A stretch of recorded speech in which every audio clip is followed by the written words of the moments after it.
Okay, so I want to talk a little bit today about Republican Congressman Dan Crenshaw. He was on the Joe Rogan program not that long ago, and he said a bunch of stuff that really didn't make sense about socialism and healthcare.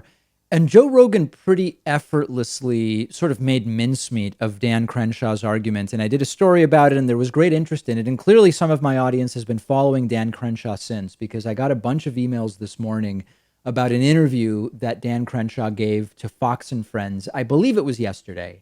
And I want to go through some of the things in this interview because it actually seems Dan Crenshaw's a dangerous guy in a very particular way.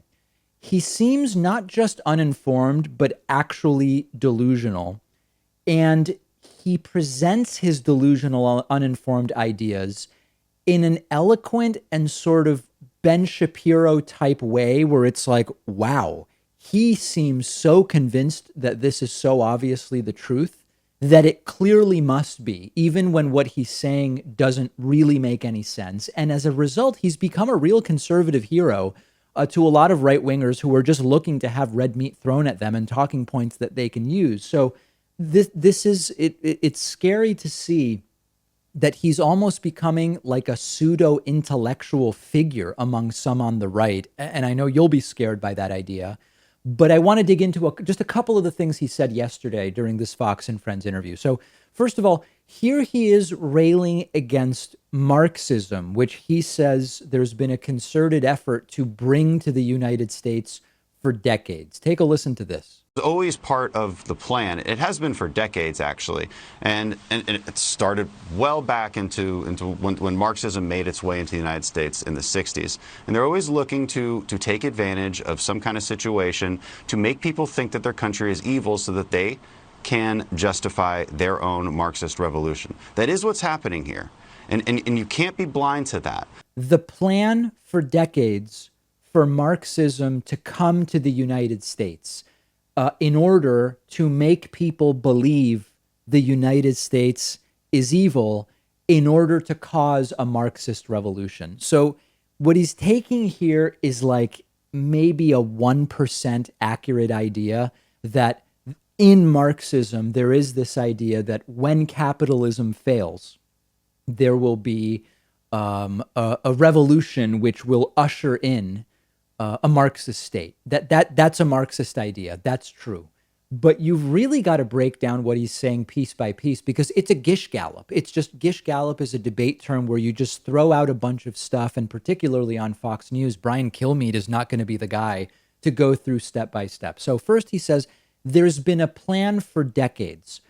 Whose plan? A plan by whom? Where was it crafted? Because the Marxists themselves are almost completely non-existent. Like there's not even that many socialists. Most socialists are not actually Marxists either. Marxism has been around as a theory since the 1800s. So who exactly has been working on this plan for decades to bring this 1800s idea to the United States for decades? And if they've been doing it for decades, they've clearly failed miserably because there are still almost no Marxists at all in the United States, and certainly no Marxists in positions of power. So that part is not true. Then he sort of starts taking advantage of this idea of the left wants to make the U.S. look bad or portray the U.S. as evil. And this is maybe easier to do right now because the left is in the opposition. When you have Donald Trump, this wild authoritarian surrounded by right-wing nuts in power, we are rightly pointing out that a lot is going wrong in the country. But that doesn't mean we're Marxists or socialists. I'm certainly neither.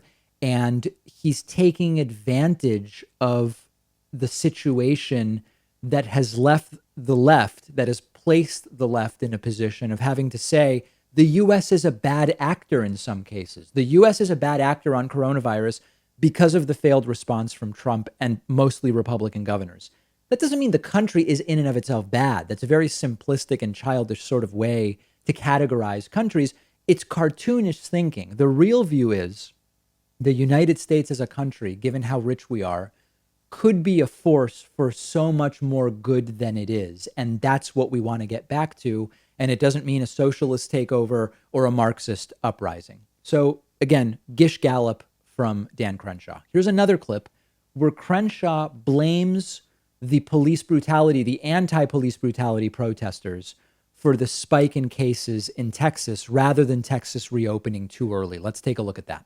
But we're going to get through this. It's a virus without a vaccine, and we always knew this kind of thing would happen, especially when we had tens of thousands of people in the streets just a couple weeks ago. Okay, this should have surprised no one. Over 300 cities, 300 plus cities had some type of rioting, looting, protests happening. How do people not link those two? In fact, I've seen reports saying no proof that the riots in the streets and the protests led to the rise of coronavirus. You'd have to suspend logic to think that. Yeah, don't believe your lying eyes. Everybody wants to say it was a few people hanging out at bars that caused this. That's not true. Listen, Texas has been reopening since May 1st.